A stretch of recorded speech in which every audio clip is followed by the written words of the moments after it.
Cynthia ইসলাম তিশা আমার ভালোবাসার মানুষ। আমার হ্যালো ভিউয়ার্স, অজানা এই রহস্যের আজকের এপিসোডে আমরা জানতে চলেছি মুস্তাক এবং তিশার ভালোবাসার গল্প।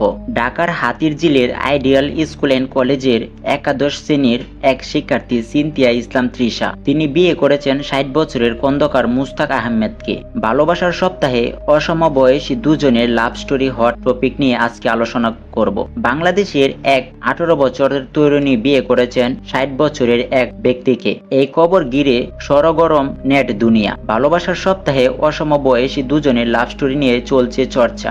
ওই ব্যক্তির বয়স নাকি আবার কনের বাবার থেকে ৮ বছরেরও বেশি, কিন্তু এতে কোনো সমস্যা নেই এই জুটির। তাদের গল্প হার মানাচ্ছে সিনেমা বা উপন্যাসের কাহিনীকেও। ঢাকার হাতিরঝিলের আইডিয়াল স্কুল অ্যান্ড কলেজের একাদশ শ্রেণীর এক শিক্ষার্থী সিনথিয়া ইসলাম তৃষা। তিনি বিয়ে করেছেন ৬০ বছরের খন্দকার মুস্তাক আহমেদকে। ১৮ বছরের তৃষা জানান, ভালোবেসে এবং স্বেচ্ছায় তিনি বিয়ে করেছেন ৬০ বছরের মুস্তাক আহমেদকে। স্বামীকে নিয়ে খুব সুখে আছেন বলে জানিয়েছেন ওই তরুণী। বিয়ের আগে তাদের সেভাবে কেউ কাউকে চিনেননি। এখন নতুনভাবে বেশ পরিচিত লাভ করেছেন তারা দুজন। কিভাবে তাদের সম্পর্ক শুরু হয় চলুন জেনে নেই আজকের এই ভিডিওর মাধ্যমে। ঢাকার মতিঝিলের আইডিয়াল স্কুল অ্যান্ড কলেজের শিক্ষার্থী সিনথিয়া ইসলাম তৃষা। ওই স্কুলের গভর্নিং বডির সদস্য খন্দকার মুস্তাক আহমেদ। তাদের প্রেমের শুরু হয় ফেসবুকে। তৃষাকে ফ্রেন্ড রিকোয়েস্ট পাঠান মুস্তাক আহমেদ। কথাবার্তা শুরু হয়েছিল ফেসবুকে নতুন অপরিচিত কারোর সঙ্গে যেমন ভাবে হয় ঠিক তেমন ভাবে। প্রথম দেখা হয়েছিল ঢাকা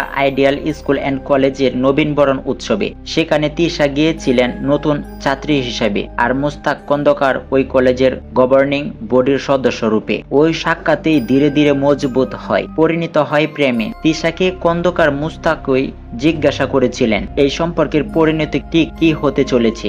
জবাবে তৃষা জানান তিনি বিয়ে করতে রাজি আছেন, তবে তৃষার পরিবার এই সম্পর্কটা মেনে নিতে চাননি। তাই তৃষাকে গড়ে তালাবদ্ধ করে রাখেন তার মা বাবা। কিন্তু বাড়ির ছাদ থেকে লাফিয়ে পালিয়ে যান তৃষা। ঠাকুরগাঁও থেকে তিনি চলে যান ঢাকায় খন্দকার মুস্তাকের কাছে। সেখানে ধর্মীয় রীতির পর আইন মেনে বিয়ে করেন তারা। তাতেও তৃষার মা বাবা এই সম্পর্ক মেনে নেননি। তারা থানায় খন্দকার মুস্তাকের বিরুদ্ধে মেয়েকে অপহরণের অভিযোগ আনেন।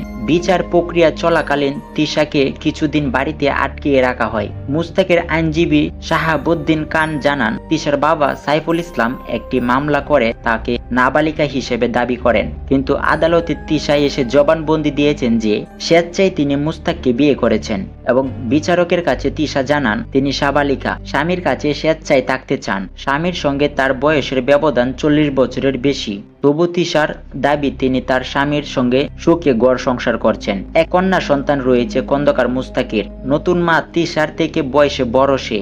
সম্পর্কে মা হলেও সেই মেয়ের সঙ্গে বেশ বন্ধুর মতো মানিয়ে নিয়েছে নিজেকে এই ১৯ বছরের দুঃসাহসী তৃষা। সংবাদ মাধ্যমকে তৃষা জানিয়েছেন স্বামীকে বুড়ো বলে মনে করেন না তিনি। তার স্বামী সেই মনটা ৩৭ বছরের তরতাজা যুবকের মতোই রয়েছে। তাই বয়সের ব্যবধানে তাদের সম্পর্কে বাধা হয়ে ওঠেনি।